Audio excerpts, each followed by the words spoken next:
Hare Krishna. So reading on Bhagavad Gita, how authorized Bhagavad Gita is, and by accepting Bhagavad Gita, we are not making any mistake. Here in the introduction of Bhagavad Gita, Srila Prabhupada, our Acharya, has written, all Vedic knowledge is infallible, and Hindus accept Vedic knowledge to be complete and infallible. So why this Vedic knowledge is infallible? There is an example given here. For example, cow dung is a stool of an animal, and according to Smriti or Vedic injunction, if one touches a stool of an animal, he is supposed to take bath to purify himself. But in the Vedic scriptures, cow dung is considered to be very purified, and it's actually, one might consider it is contradictory. But it is accepted because it is Vedic injunction, and indeed, actually it is not a mistake. It has been proved by modern science that cow dung contains all antiseptic properties. One scientist, he did a research how much antiseptic property this cow dung is having. In detail, he did research. So if you see in Indian villages, they used to have their floor, which is put with cow dung.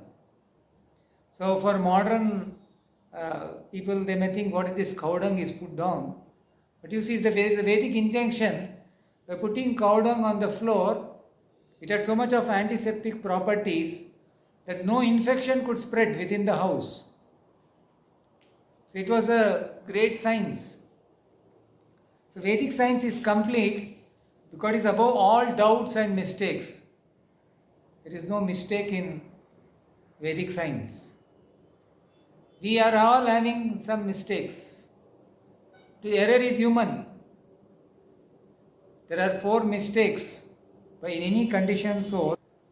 The first thing itself is he is bound to do some mistakes. And he has cheating tendency. It is said that one time you can cheat all people, but every time you cannot cheat everyone. Sometime you can cheat all people. So there are certain people who always want to get cheated, so they'll anyway get cheated by people who are cheaters. But you cannot cheat everyone at all times. Sometimes everybody may get cheated. We don't know who is a cheater and who is a good person. So Vedic knowledge says that don't go to cheaters, because you also have a cheating tendency. Like we want to go and do something mischief so that we'll get saved. And if there is some mistake person who is a cheating person, we go and join their hands to do joint cheating. So we cannot blame somebody else for our mistakes when we have gone to them, because we are having cheating tendency, they have cheating tendency, and our hands will join together and we have cooperation of cheating each other. Like some friends go together for some alcohol or for some cheating their own senses by some unwanted movies or unwanted relationships. And definitely there will be some clash. Even if it is bitter, when you accept truth, there is no difference. You will be peaceful. But when you are a cheating tendency, we join other person to cheat ourselves actually. But you are trying to think that you are cheating them and you are becoming happy. They are also thinking, I am cheating them, I am becoming happy. So both are actually cheating themselves. Now you cannot complain on anybody. So this cheating, and we are in illusion. We don't know what is the reality. Tomorrow what will happen. Even any big scholar, big philosopher, big scientist, will say by mistake. I don't know, actually it happened by mistake. So this mistake is so common for any human being. Even great personalities like freedom fighters, they also do mistakes. Like Gandhiji said, I did some mistakes. Nobody can escape from mistakes. He worked so hard fighting for his country, but there was certain illusion of his thinking that they are my countrymen and he was fighting for his country. But the nature of the senses is the senses demand lust.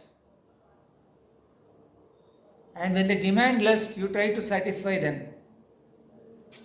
You are a very good person, you don't want to satisfy your senses, but you want to satisfy your friend's senses, your relative senses, your community senses, your nation's senses. Still, the senses are always dissatisfied. That's the nature of the senses. Even if you serve whole life, either your senses or your relatives or friends' senses, they'll always be dissatisfied with you. This is what happens. And even when great personalities, they are always in illusion trying to satisfy whole life somebody, and they are not at all satisfied. Then they'll feel, oh, I have done a mistake. I was in illusion thinking that I will satisfy them. So this is a common thing in Bhagavad Gita. They say, why are you trying to satisfy your own senses or other senses? You have to satisfy the senses of the Creator. It's just like feeding your stomach. It satisfies your whole body. Pranopahara. Just like ahara is required for your stomach. Then your indriyanam gives energy to your body. Similarly, when you do service to the Supreme Lord, it satisfies all the other energies of the Lord. You don't have to independently satisfy anything. Just like when you are pouring water to the roots of the tree, then the whole plant gets nourished, it becomes green. When there is no water to the roots, then the tree will not grow. It will not sustain. So we have to satisfy the Lord to satisfy our senses. He is Rishikesha. He is the master of the senses. So this is what Bhagavad Gita teaching is. It is saying that in the world, man is not meant to be like hogs.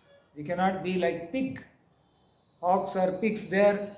We have to be intelligent to realize the importance of human life and refuse to act like an ordinary animal. Why we are criticizing hog or what? No. What is the nature of a hog or a pig? It eats stool, but it is thinking it is very tasty. When we are in Maya, when we are in illusion, we think everything is enjoyment. So when we see an animal like pig or a hog, we can understand that it is enjoying stool and it is thinking it is enjoyment. It's eating stool. We know stool is so, we have rejected from our body, but it's accepting as food. One more symptom of stool eating hog, it actually feels it is very happy. It doesn't know it is suffering. Even if you tell you are suffering, he may reject our very special jamun, halwa, special sweets, and for it will take the unwanted food as the original, as reality. And when you are feeling, when you are enjoying, you actually become more and more strong and fat and whatever you want. That's why you see hogs are very strong and fat. Then somebody will come and catch it and take it and go for killing it. So these hogs, they think they are enjoying, but they are suffering. One more thing in hog, whenever your senses are demanding, like it is said in some study, medical study, suppose your tongue is asking you to eat something, immediately go and eat. If it is asking means you should give. You should not stop it from eating. Suppose your ears are asking for music, immediately go and keep some music, become happy. Suppose your eyes are wanting to see many beautiful things, okay, immediately go and see. Don't stop yourself. So some medical research say that you should not stop your senses. The senses are meant for enjoying. Why do you want to shut your senses? Open the senses and see whatever you want. So this body has some senses, like tongue is there. Why should you stop? Eat something, keep on eating. No sir, you have saturation point. Sorry, your tongue cannot enjoy more than a certain capacity. So even if some medical research, they have also told there is side effects if you do that. After some time, because of saturation, you cannot taste sweet. If you are taking too much of sweet, you require again some salt, some chili to make it again feel that sweetness, sweet feeling. Similarly, when somebody wants to enjoy too much of sexual life, in the modern research they say, oh, you should not stop. Because more than 80-90% of youth or after growing old also, they are not able to say no to the senses. So you enjoy your genitals, doesn't matter. This is all very common. Because when you eat food in your body, that ojas or that it increases the seminal value in your blood. If you imagine one small drop of semina or sperms when they enter into the mother womb, it has all the particles which are important required for taking birth of the child. It is so potential. So these sperms, this semina, if you are not wasting and making it go away, they say that if you take hot milk, it goes to the brain. Because whenever you are taking hot milk, it goes to the brain. It said cold milk goes to the drain. Either it will go to your drainage. So generally there are some Ayurvedic treatments also how to take up your seminal strength to the upwards. So that can happen through food also, but food is having less capacity than your consciousness. Actually food affects consciousness, but food itself is not sufficient. You have to increase your consciousness to be able to take up into higher memory. When you are practicing celibacy or brahmacharya or spirituality, then you will not lose your energy which can be used for purpose. Your reality of life is to increase that consciousness, make it more and more happier. Everybody wants to be happy. That is the nature of our life. If you see in Vrindavan when Krishna was there, everything was happy. Everything in connection with Krishna was happy. They were playing with Krishna as cowherd boys. That was happiness. When Krishna was being attacked with demons and they have been protected, that protection is giving them happiness. Everything in connection with Krishna was happiness. The life is for happiness. When life is for happiness, then why are we suffering? Because we are identifying with this body, and this body is temporary. So when we are in temporary happiness, how can we be happy? So this is what Bhagavad Gita is saying, that you have an eternal nature, Sanatana sky. If you go to that sky, that nature, you will not have to suffer like how you are trying to suffer in this world. In this world, there is only suffering. So there is one saying, like, why should we accept any religion? Because religion is like, there is Hindu religion, there is Muslim religion, there is Christian religion. So the word religion in the Bhagavad Gita is little different from Sanatana Dharma. Generally religion conveys some faith, the ordinary religion what we say, and that faith may change. Like one may have a faith today on Hindu, they will become Christian. or a Christian may become Muslim, or a Muslim can become Hindu. Faith may change. But actually, what is the reality of Sanatana Dharma? That Dharma means it's just like you cannot remove liquidity from water or heat from fire. Similarly, our eternal function of our living entity is to render some service. So we all have a service, and Sri Ramanujacharya, a great Acharya, so he actually is saying what is Sanatana. Sanatana Dharma means one which is neither having a beginning nor an end.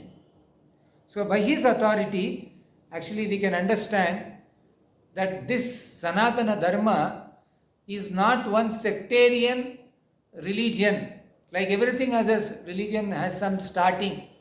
Like we all know how Christianity started by Jesus Christ some 2000 years back, or some Islam was started some years back. We know there is an age for it, for that faith. But Sanatana Dharma is not having an age, because it starts with the beginning of the soul, and the soul has no beginning. It is from the Lord. The Lord is Sanatana, He is eternal, there is no beginning for Him. And we have relation with the Lord, which is Sanatana, which is eternal.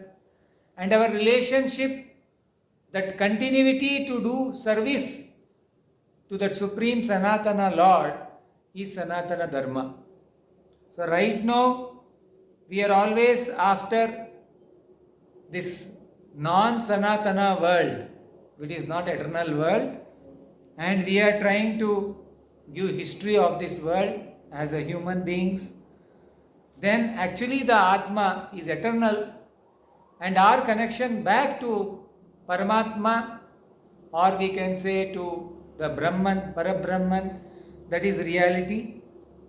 So our faith may change or may not change, but the reality of Dharma is that you have to get connected back to your constitutional position where you can be happy.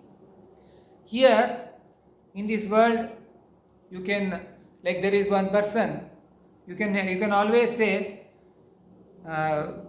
independently you cannot enjoy anybody. So what we do is, like a person A is serving person B, a person B is serving person C, person C person is serving person D. If you search in this world, everybody are trying to serve somebody else in the position of a leader or a family member or a friend. Nobody is fit to get served without getting served. Or you have to be able to give all the desires, fulfill the desires of somebody, which is impossible. In this world, nobody can satisfy anybody. So the Vedic literatures, they teach us how you can become happy by following the Vedic knowledge. And the Vedic knowledge can be understood only when you approach the real authority, even in ordinary subject matters. There was a novel, and that novel was named as Shah Jahan, one history book. So the author of the book was questioned by one media or one person. He was interviewing that person and he asked, I have read your book named Shah Jahan, and this book is filled with activities of Aurangzeb. How Aurangzeb captured Shah Jahan, put him in jail, put his family in jail, his brothers, sisters, everybody in prison. So all this kind of his notorious activities are mentioned in this book Shah Jahan. Why have you named this book Shah Jahan? You should have named it Aurangzeb only. So the author answered it that actually my book is named Shah Jahan because although Aurangzeb is doing all these activities, it is all happening in the heart of Shah Jahan, that pain is happening. He created something. His empire is being looted by his son. This has happened in, generally happens in many Muslim rulers. They come and kill their own father, nothing new for them, or even their servants or their ministers, they go and occupy. Even in Hindu kingdoms it happens, but more we can see in Indian Muslim rulers, how their own children they attack their fathers and put them in jail. This was done by Kamsa also. So people of that nature are there everywhere, either in 5000 years back or 500 years back or 400 years back, and they will be continuing. That's why they are called asuras, demonic in nature. Always there are people who are demonic and who are pious.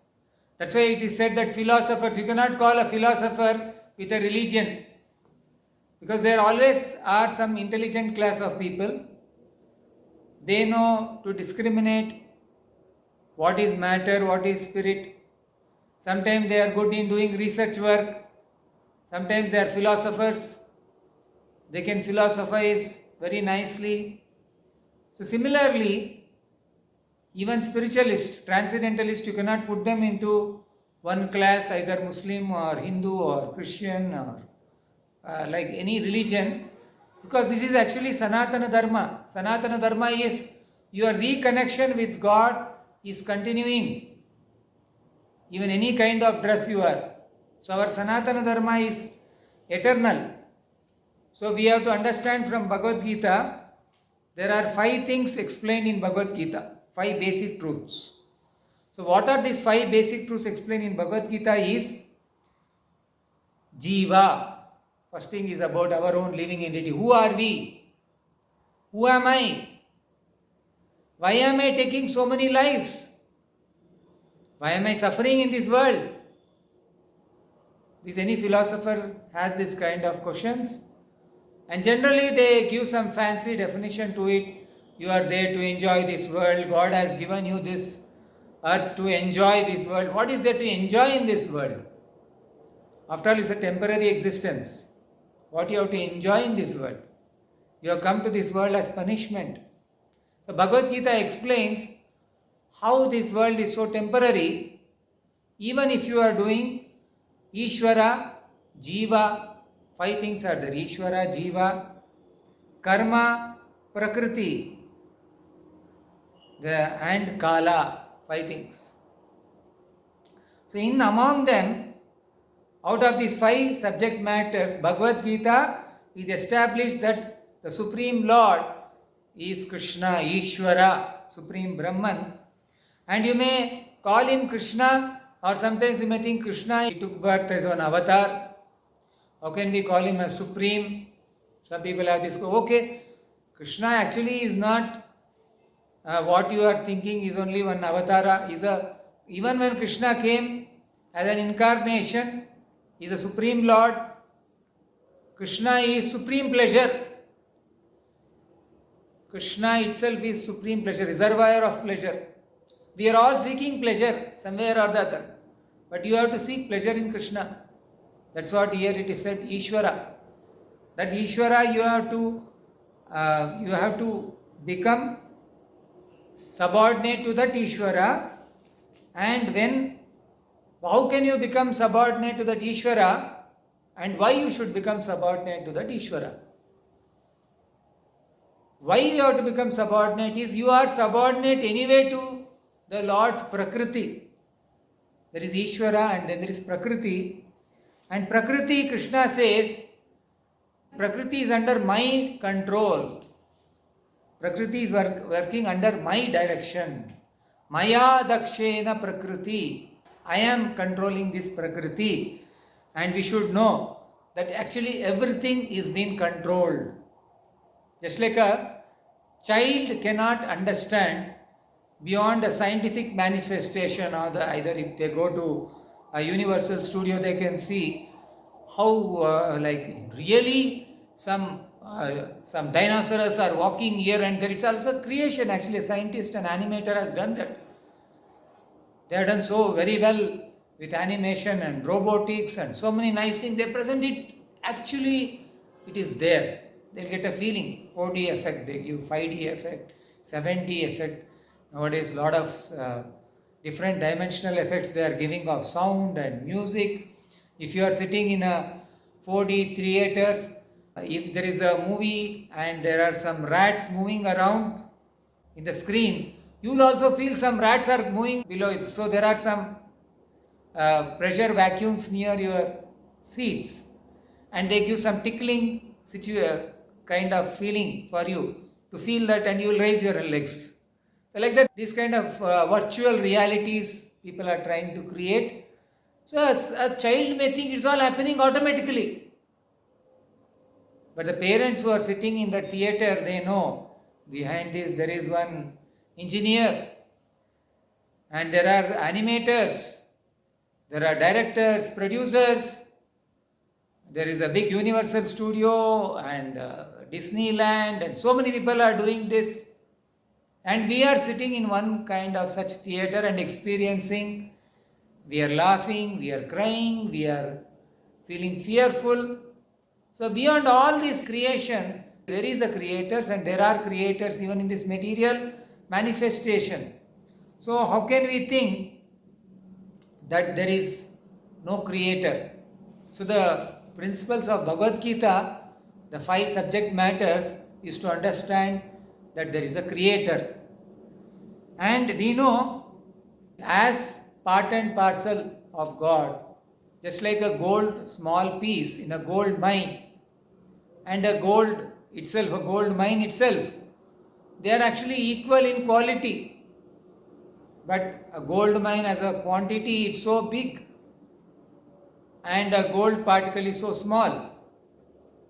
So a jiva, as a small part and parcel, cannot claim to be a gold mine. We are part and parcel, just like if a finger of a body, it thinks that I want to enjoy rasgulla, or I want to enjoy samosa. I am only catching samosa and trying to eat. So samosa, I am holding a samosa in my hand, and it will feel, I want to enjoy. This hand is thinking, my fingers are feeling, I want to enjoy. If I want to enjoy, what is the right way of enjoyment for these fingers?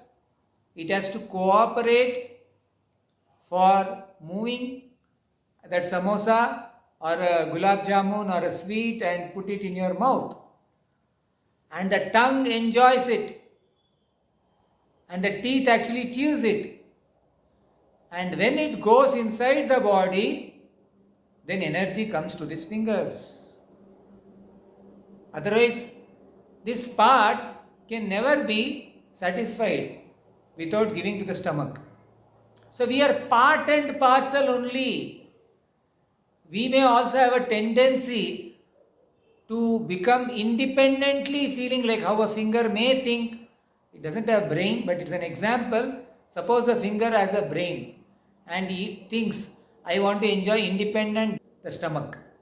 Why tongue has to enjoy? I have to enjoy. So this kind of enjoyment cannot be done independently. It has to have a cooperation of the other senses. So if we have to enjoy, we have to associate with Prakriti, energy of the Lord. Actually, Jiva Prakriti, the living entity, is in quality. He is also a small part and parcel of God. He is small God. There is big God and we are small parts of God. So we are also God, small God. But if you are going and associating with Prakriti, which is actually subordinate, it's external energy. What is matter? Matter has no life. So anything connected to matter is material energy. And we are having spiritual energy. We are actually spirit part and parcels. So if you associate with matter and material energy, you are actually coming down from your superior position to a lower position. That's why it is said, Among the 5 subject matters, Prakriti is working under Lord's direction. So a living entity is supposed to be in a superior Prakriti, and the Prakriti is always subordinate. Just like children are subordinate to parents, and husband and wife, wife is subordinate to her husband. Even though husband may be subordinating wife, this is all material world, but there is a kind of subordination. And when a Prakriti independently you are associating without the Lord, then you create karma. So among these 4 things, Kala, Karma, then Jiva, Ishvara, among all this, karma is temporary. Because karma means you do and you create good karma, then you enjoy, again you do bad karma, again you suffer, you keeping on changing. But actually the Vaishnava Acharyas or the followers of Bhagavad Gita, the world is temporary, but it is not illusion. They say it's mithya, it's false. But the Vaishnavas, they don't say it is false. They say it is temporary. Why it should be false? Everything, every day, it's just like a cloud. Cloud we see, ocean water it is taking, then again the same water comes down. So it may be temporary, but it is not illusion. Really the process is happening. So the manifestation of the world is not accepted as false. In the effulgent rays of the spiritual sky, there are innumerable planets floating. The Brahma Jyoti emanates from the supreme abode Krishna Loka, Ananda Chinmaya. Actually, there are spiritual planets and material planets. In these material planets, they require sunlight because it is dark. This material world is very, very dark. That's why it requires sunlight or moonlight or electricity or fire. But in the spiritual world, it is having a Brahman effulgence. That's why it is said, Natat Basayate Suryo Nashashankaha. Wherever there is no need of sun, moon, electricity or fire, that kind of planet is the Supreme Lord's planet. There you don't require any kind of energy because it is self-effulgent. So the Lord is inviting us to such kind of place because if you are going there, only then you don't need to come back to suffer in this material world. Otherwise we keep on suffering in this world. So to give this important information, there are great acharyas. So we were discussing on disciplic succession in some previous classes. So what is this disciplic succession? Because knowledge has to be accepted and there should have been no flaws in that knowledge. And it has been explained, there are 4 Vaishnava Sampradayas. And some Sampradayas, the Lord may come himself. Vaishnava Sampradayas, where the Lord himself has come and he has spoken the knowledge. And there are so many incarnations of the Lord, he keeps on manifesting and keeps on giving information how to come back to him. But specifically, there are 4 Sampradayas mentioned in the Vedic literature, which are coming down from Mother Lakshmi, then from Lord Brahma, from Chaturkumaras, the 4 sons of Lord Brahma who are celibates, and Lord Shiva. So Lord Shiva's Sampradaya is called Rudra Sampradaya. Then Lakshmi Devi's lineage, which knowledge was given from Lord Narayana to Mother Lakshmi, and that Sampradaya is called Shri Sampradaya. And there is a Kumara Sampradaya and Brahma Sampradaya. And this Sampradaya coming from Lord Brahma, the Lord gave to him the knowledge within the heart. The prominent among this Sampradaya was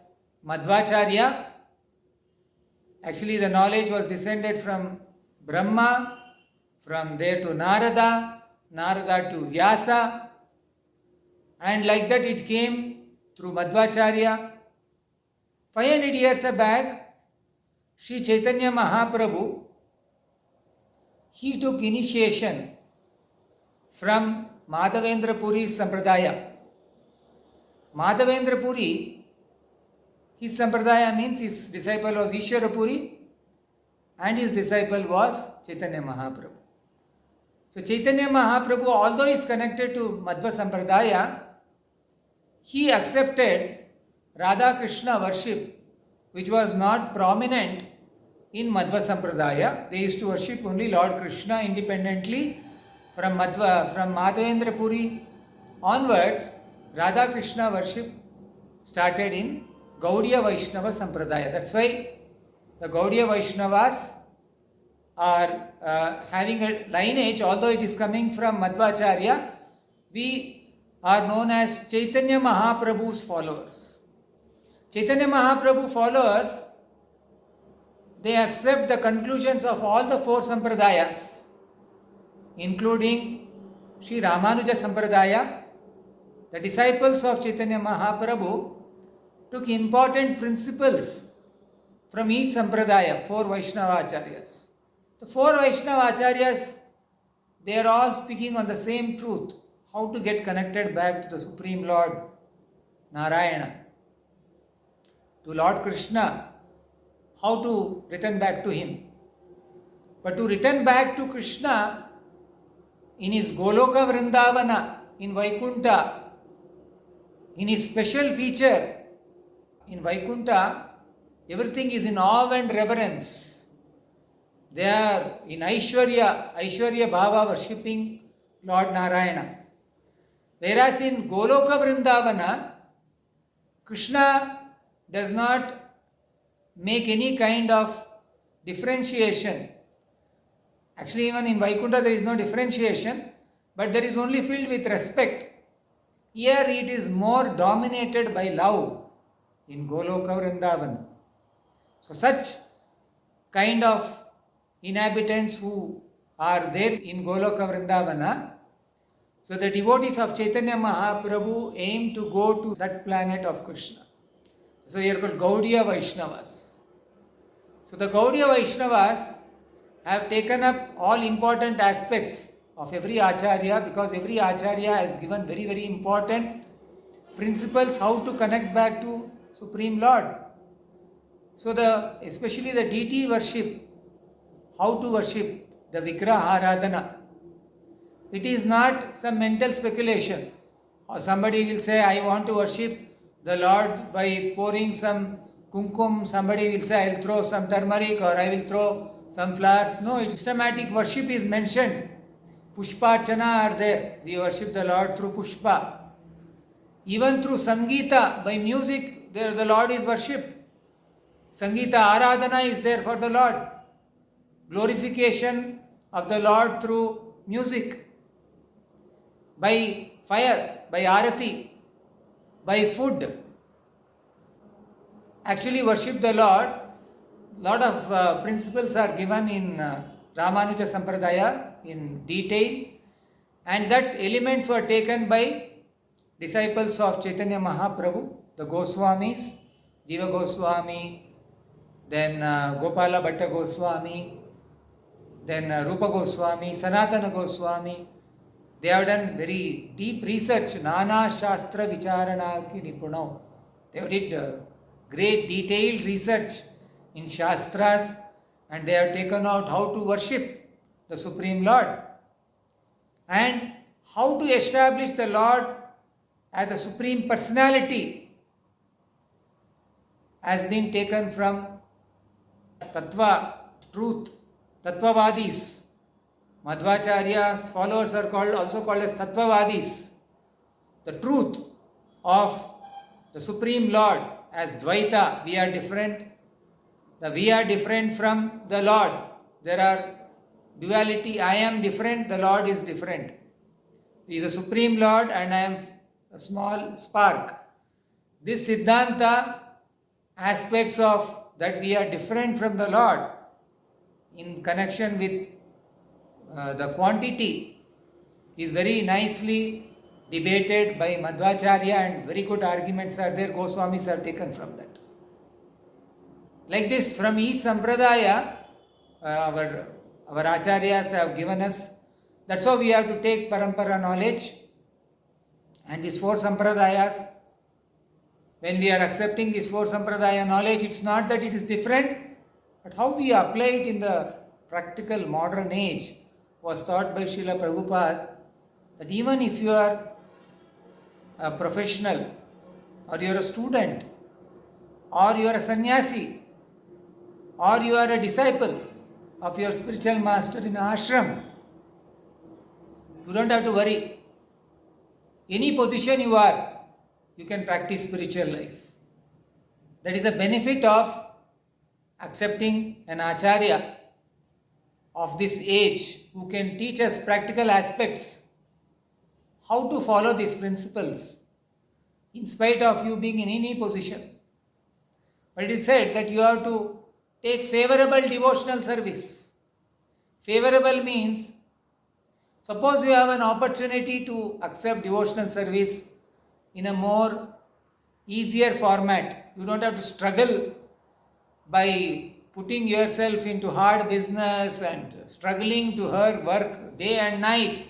If there are opportunities for you to do more better way of spending more time in seva, you don't have to struggle. Oh, I have been told that I can be in any position and sir, so let me be suffering. No, if you are favorable means, if something is favorable for you to spend more time in devotional service, then you should welcome it. Whereas, if you are having your position is difficult for you to spend a more full-time service, whereas you are comfortable taking care of your family and then spending some time for devotional service, that also has to be considered. See, Chaitanya Mahaprabhu very strictly told his devotees to be in their constitutional position, not only spiritually, but even as comfortable in material life. There was one devotee, he was following Chaitanya Mahaprabhu when he was going to South Indian tour, and he was asking Chaitanya Mahaprabhu, I don't want to stay in house, please offer me sannyas. So Chaitanya Mahaprabhu said, no, you go back to your house. Wherever you are, you recite the names of the Lord. Then it is as good as Vaikuntha. So this principle is applicable for people who are staying in ashram also, in the temple also. After coming and staying in the spiritual life, that time we should not start meditating on how to enjoy this world. I have failed earlier, now I have got a better peaceful position. Peacefully I will think how to enjoy this world. We recommend devotees who are doing spiritual services not to take up artificial name and fame. People may glorify a spiritualist because they are taken to spiritual path, but a spiritualist should not get carried away by the temporary name and fame. Instead, they should offer to the lotus feet of their Guru and Krishna, because they have been given by them. And we should also show ourselves how we are servant of our teachers, and we should connect every jiva who is coming to us to offer them to Guru and Krishna. The more we have this attitude of offering to Guru and Krishna, Krishna would like to send more and more souls to you to connect them to Guru and Krishna. Guru is also a transparent medium. He is not an objection between the jiva and Krishna. He facilitates the jiva to go to Krishna. And Krishna also always wants his devotees to come through his pure representative. We are not in a spiritual master position, but we can connect them as a proper teachers. What is a proper teaching? As servant master. As a servant, of our spiritual master, we can connect them to our teacher, spiritual master. And how to connect to spiritual master, how to respect our fellow beings, has to be taught to the new people who are coming to Krishna consciousness. These are the basics of Krishna consciousness. We should never think that I know everything. We may read subject matter of Bhagavad Gita. If you are reading just for academic sake, then your benefit is there, but it's very minimum. You don't have to get minimum benefit, you should get maximum benefit from Bhagavad Gita.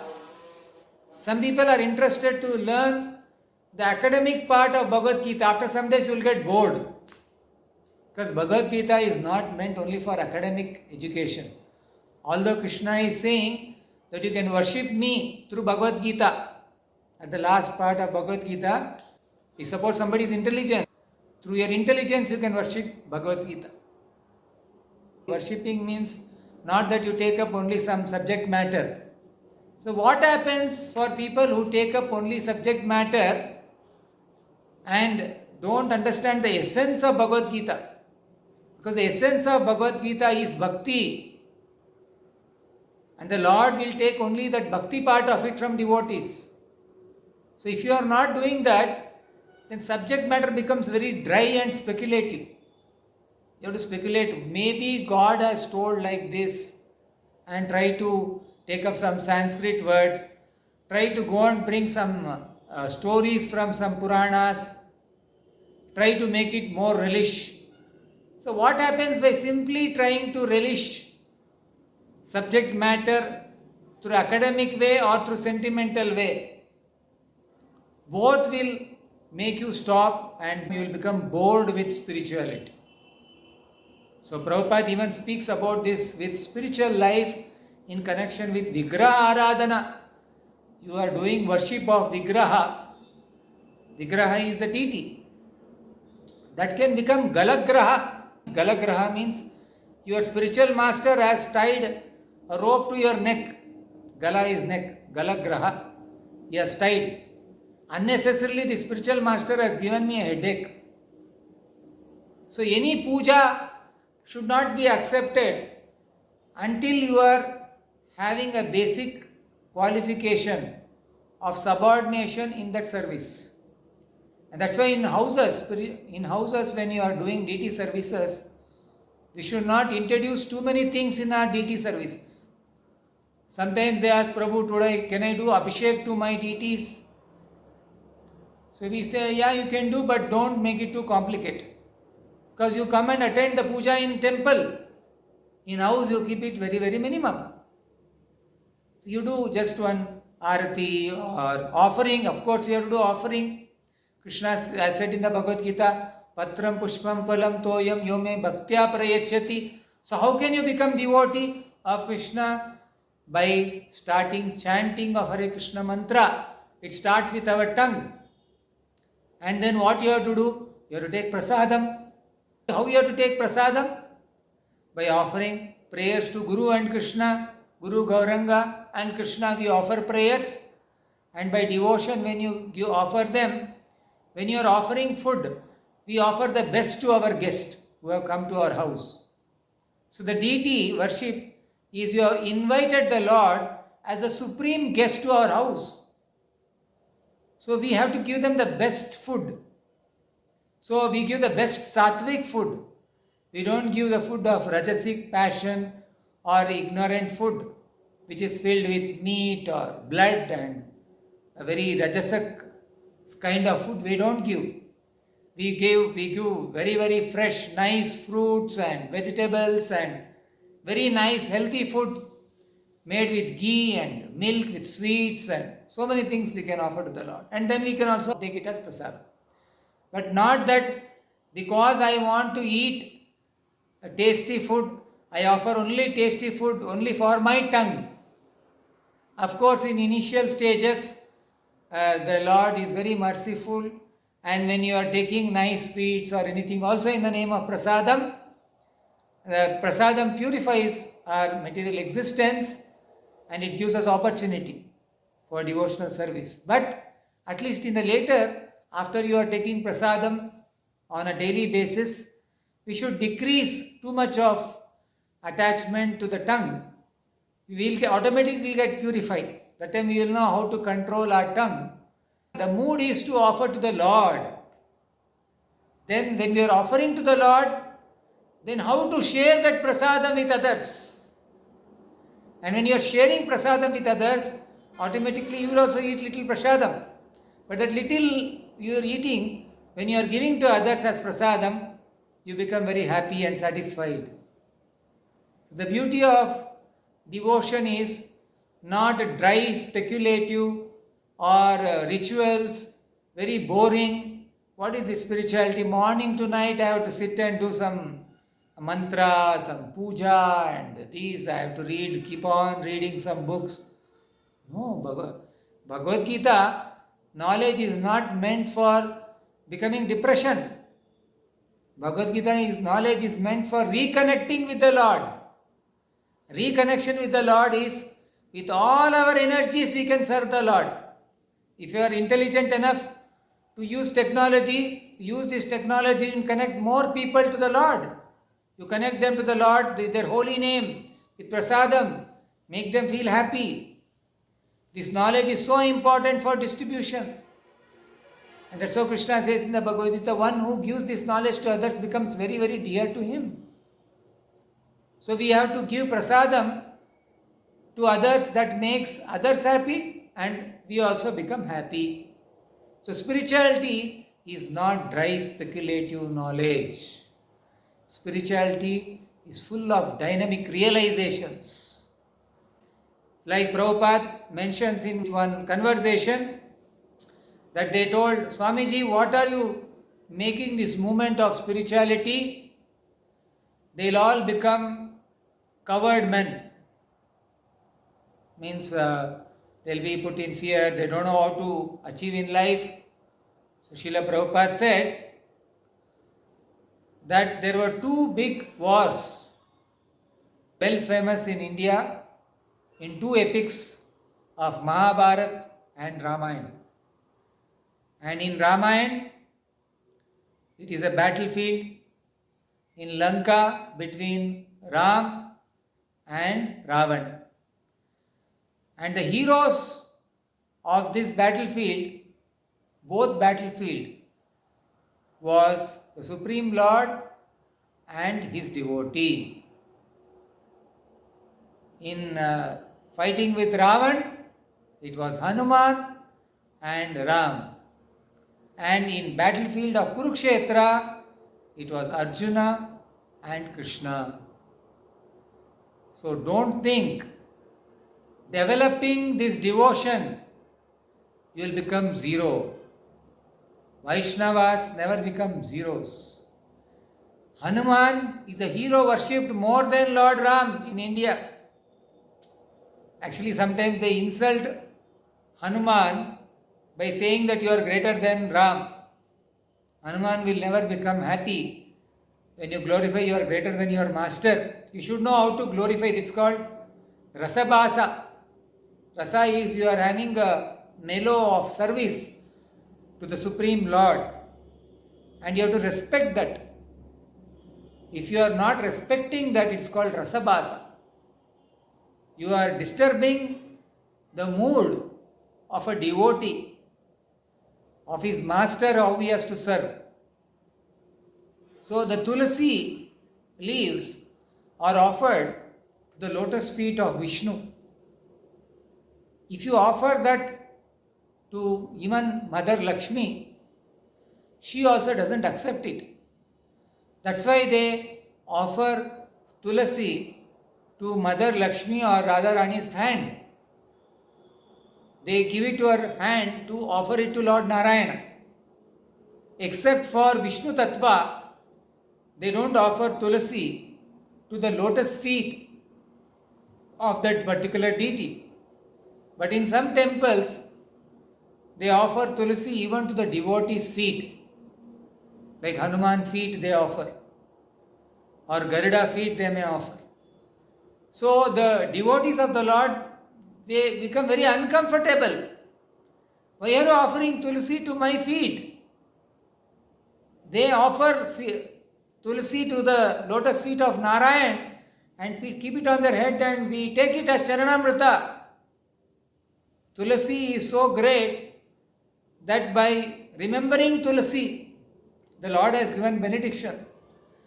Yani kani japa pani brahma hatyadi kani cha.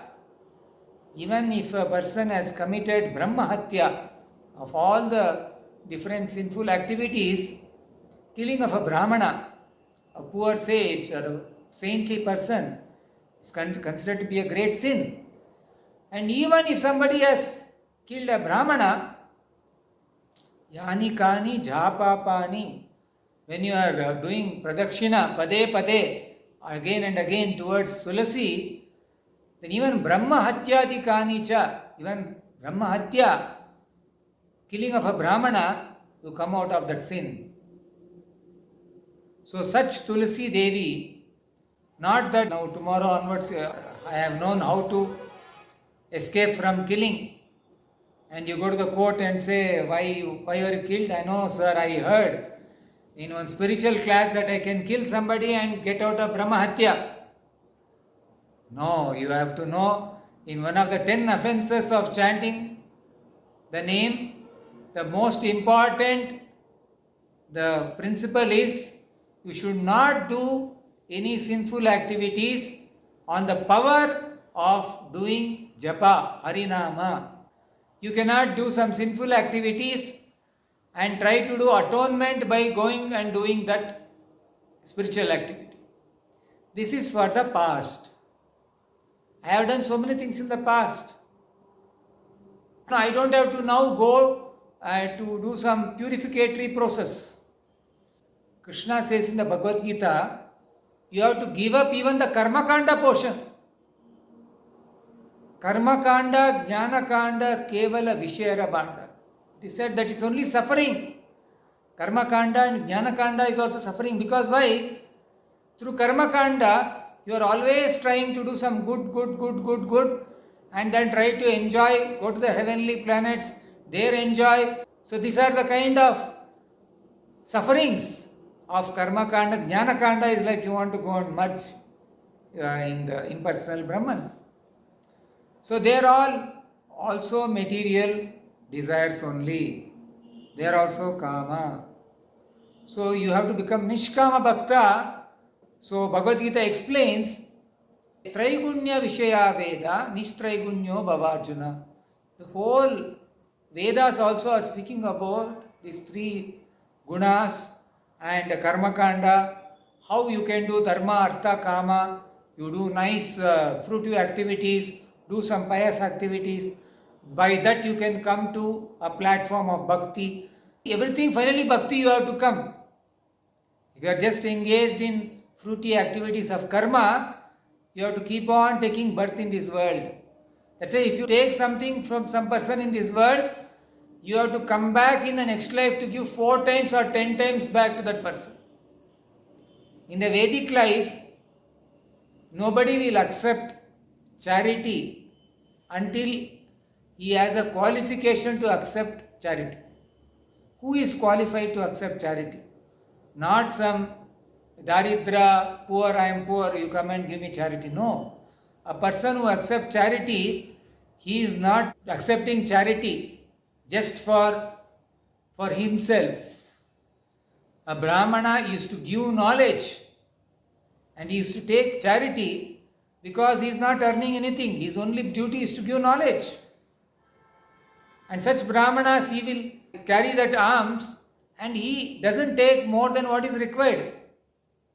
It is said in the previous ages, the real Brahmanas, not the caste Brahmanas, the real Brahmanas with knowledge, they used to not accept charity more than required.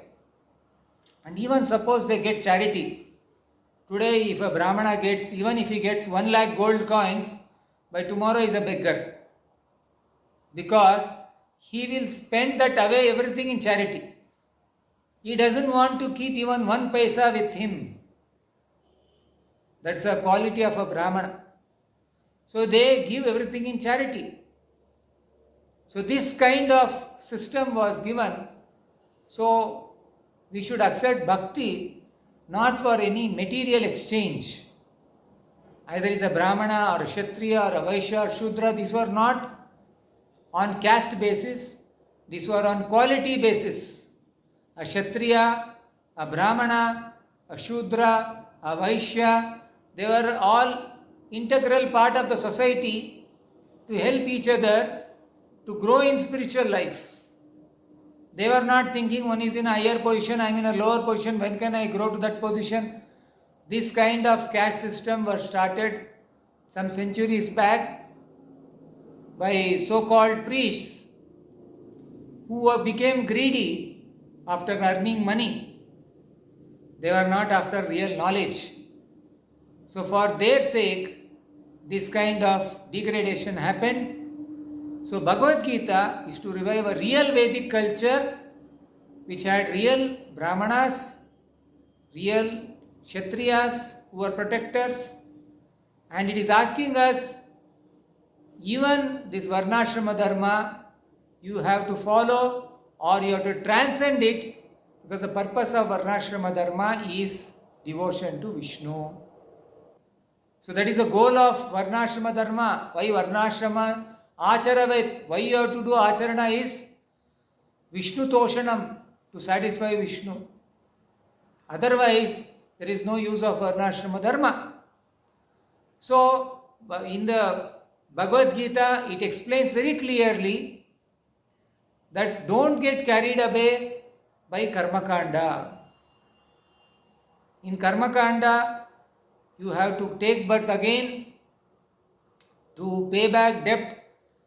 So even if you get a very faithful wife, next life you may have to again become her wife because you get too much attached to her. Next life you will become wife and she will become husband and you have to serve her. Even money, in 50 years back also, Srila Prabhupada explained that one person, father had passed away. So he went to his, the person who had given debt to his father, and he told, my father had to pay money, please take it back. So that person told, no, I don't have anything from your father. So this person, no. That son told, no, I have seen in my father book he has written, he has taken money from you, please take back.